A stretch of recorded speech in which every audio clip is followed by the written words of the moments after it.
Ben Shawn said there are three basic questions that face all younger artists. They are what to paint, how to paint it, and is there financial security in being an artist? Obviously, there's no answer to the last question.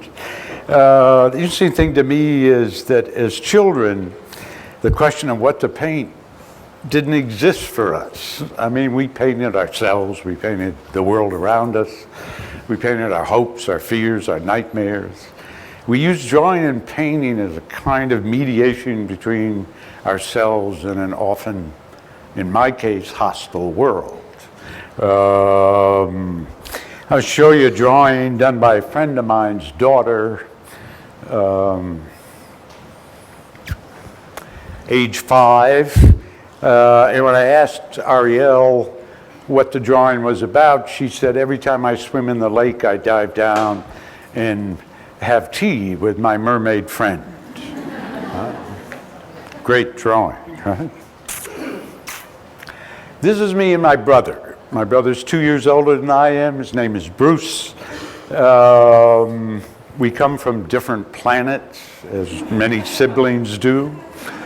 He's Mickey, he's the tall one. I'm the one in the skirt, if you're wondering.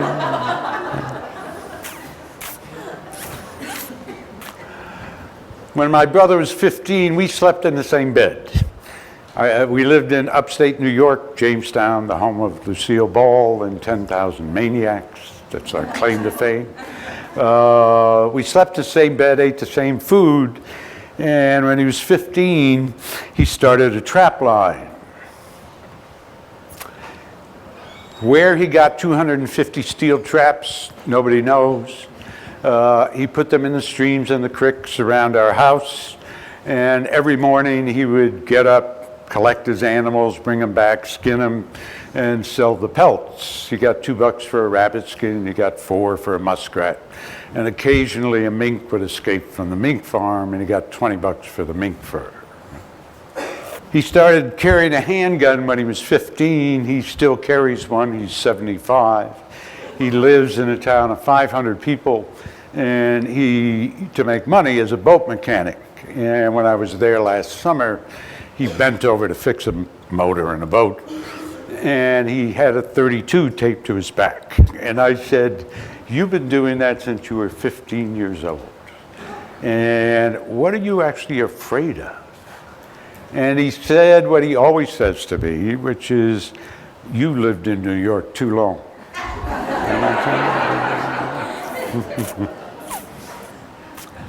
So by the time we're 16, we've graduated from BB guns to .22 caliber pistols to deer rifles. And I think at 17, I killed my first and only deer. It was not a pleasant experience. When I graduated high school, I went to art school. I came to Pratt, and my brother stayed in Jamestown. Got married, bought a car, worked 2 jobs. He was the last of the American dream. It was possible then to do it. So he's lived a life of buying Cadillacs and motorcycles and continues to hunt.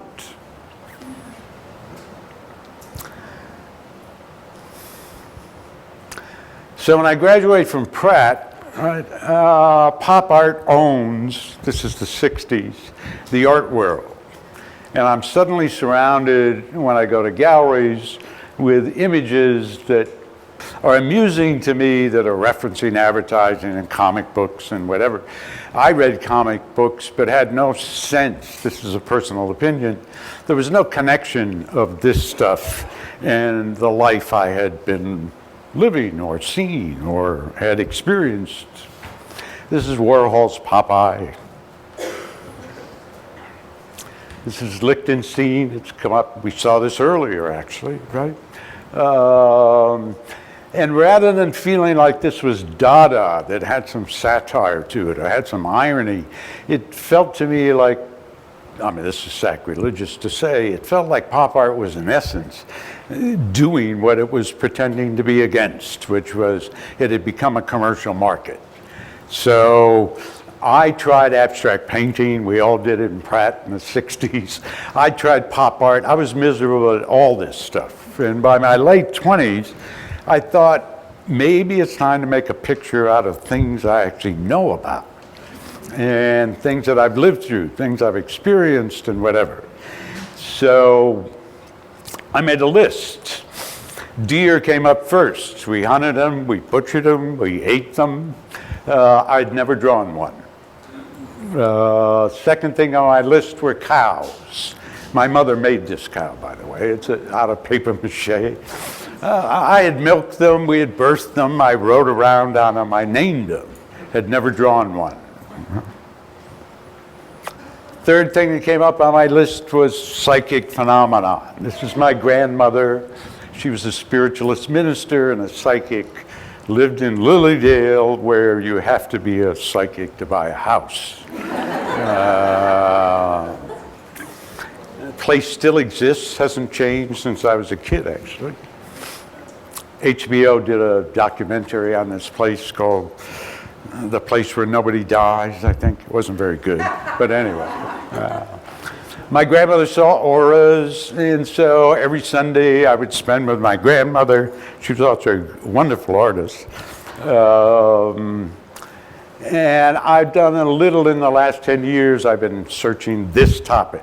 You're looking at 4 topics I made when I was 28 years old, and it's 40 years later, and I'm still working on the list of 4.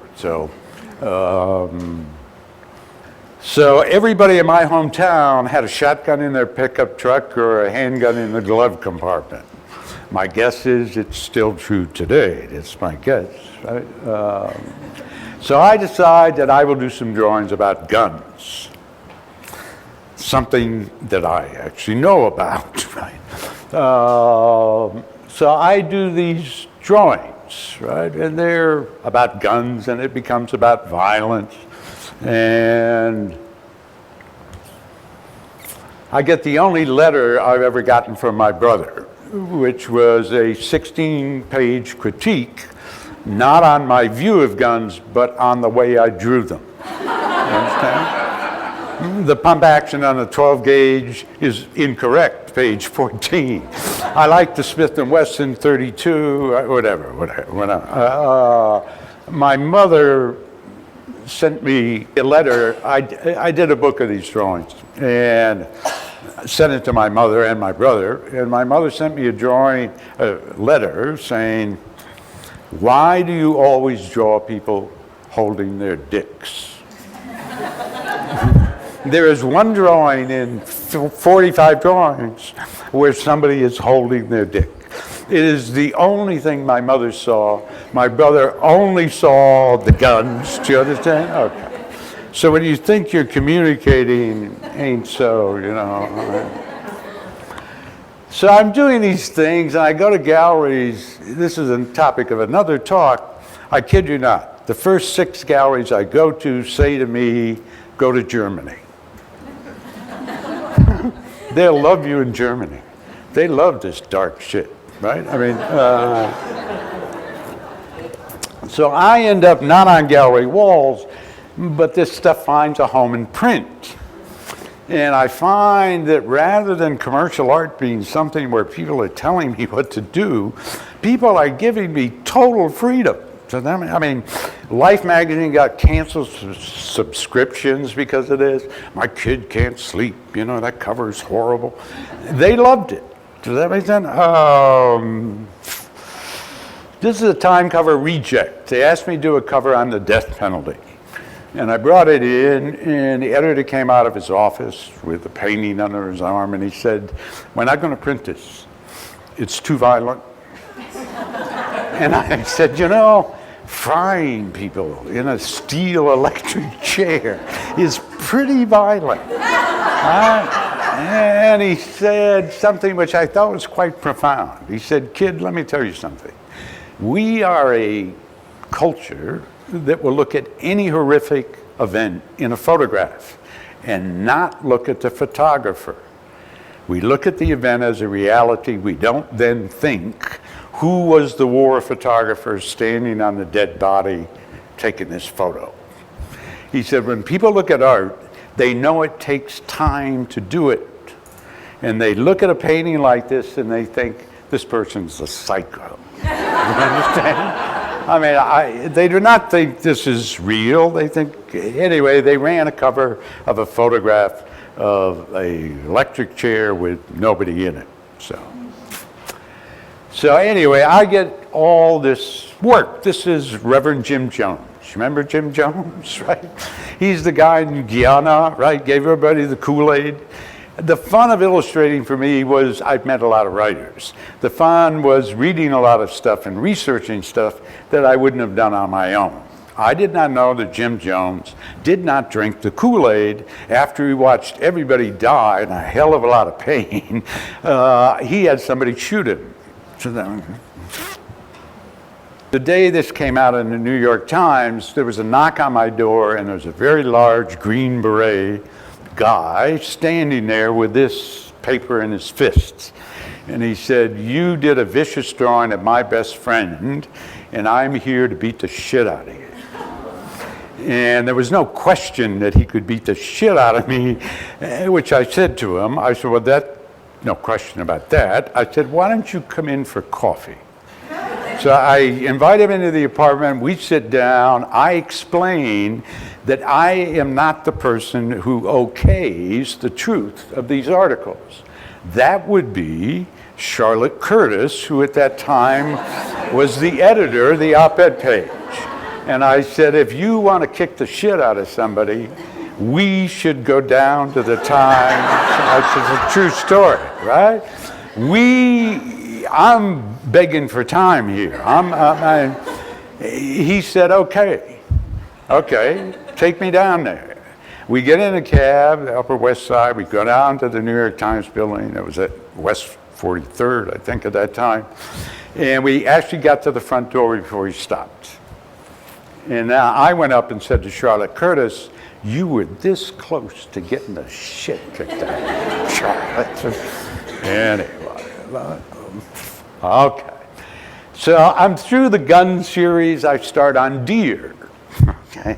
And I'm doing a bunch of deer paintings. And a fire breaks out in my studio, and I get a phone call from the fire chief saying, "Spontaneous combustion.